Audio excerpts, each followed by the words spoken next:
Israel Iran तनाव के बीच अमेरिकी राष्ट्रपति डोनाल्ड ट्रंप ने मंगलवार को बड़ा बयान दिया है। उन्होंने कहा कि अब हमारा ईरान के आसमान पर पूरी तरह से नियंत्रण है।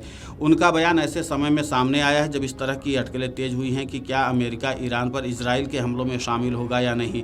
ट्रंप ने अपने social media platform truth social पर लिखा, हमारे पास ईरान के आसमान पर पूर्ण और पूरी तरह नियंत्रण है।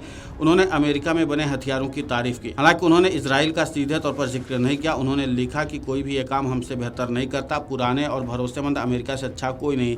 एसोसिएटेड प्रेस की रिपोर्ट के मुताबिक ट्रंप ने कहा, अमेरिका जानता है कि ईरान के सर्वोच्च नेता अयतुल्ला खामनेई कहाँ छिपे हुए हैं, लेकिन हम उन्हें मारना नहीं चाहते हैं। उन्होंने ईरान से अब बिना शर्त आत्मसमर्पण करने का आग्रह किया है।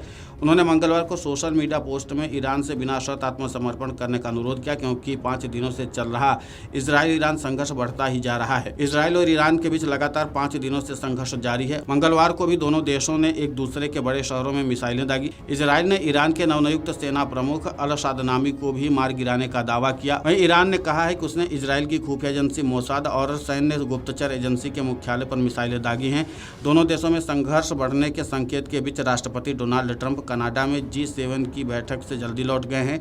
जाते जाते उन्होंने कहा कि वो ईरान और इजराइल के बीच संघर्ष विराम नहीं बल्कि समस्या का असली समाधान चाहते हैं। इजरायली सेना के एक अधिकारी ने कहा कि इजराइल ने ईरान के परमाणु और बैलिस्टिक मिसाइल कार्यक्रमों से जुड़े दर्जनों ठिकानों पर रात भर हमला किया और ईरान के सैन्य नेतृत्व को भागने पर मजबूर किया। तेहरान पर हमला कर ईरान के सेना प्रमुख जनरल सादनामी को मार गिराया है। हालांकि ईरान ने सादनामी के मारे जाने पर कोई टिप्पणी नहीं की है, जिन्हें हाल ही में अर्धसैनिक बल रिवोल्यूशनरी गार्ड के तहत आने वाले खत्म अल अनबिया के केंद्रीय मुख्यालय का प्रमुख नियुक्त किया गया था। ईरान ने रिवोल्यूशनरी गार्ड और नियमित सशस्त्र बलों के शीर्ष अधिकारियों की जगह अन्य जनरलों को नियुक्त किया है।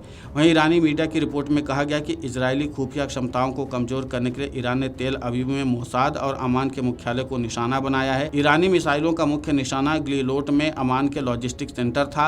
यहीं से इजराइल की सैन्य खुफिया गतिविधियों का संचालन होता है। हमले के बाद सेंटर में आग लग गई। मीडिया में इसका एक वीडियो भी जारी किया गया है।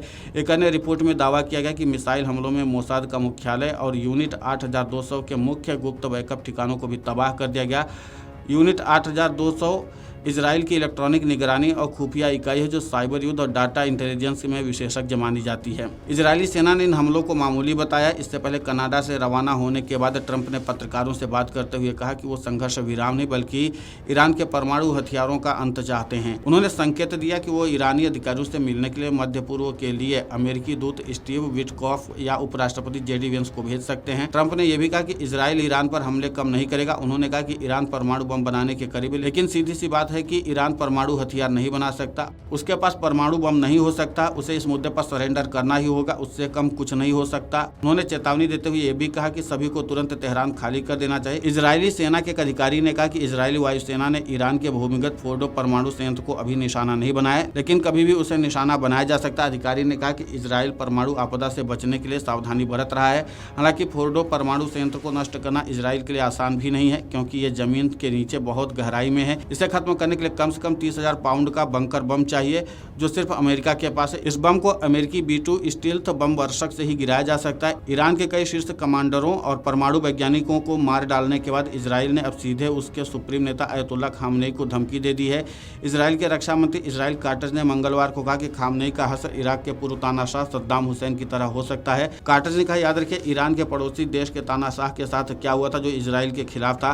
कार्टज का बयान ऐसे समय आया है जब ACI थी इजराइल खामनेई की हत्या करने वाला था, लेकिन अमेरिका ने उसे ऐसा करने से रोक दिया था। कनाडा के कानास्किस में G7 की बैठक में समूह के नेताओं ने एक संयुक्त बयान में पश्चिम एशिया में शांति और स्थिरता के लिए अपनी प्रतिबद्धता दोहराते हुए कहा कि इजराइल को अपनी रक्षा करने का अधिकार है। नेताओं ने कहा कि हम इजराइल की सुरक्षा के लिए अपना समर्थन दोहराते हैं। बयान में इजराइल और ईरान के बीच लड़ाई कम करने का आह्वान किया गया है और इस बात पर भी जोर दिया गया कि ईरान को परमाणु बम रखने की अनुमति नहीं दी जा सकती। वीडियो डेस्क अमरउजाला.com। अगर आप ये वीडियो YouTube पर देख रहे हैं तो हमारे चैनल को सब्सक्राइब कर बेल आइकन दबाएं और Facebook पर देख रहे हैं तो हमारे पेज को लाइक करें।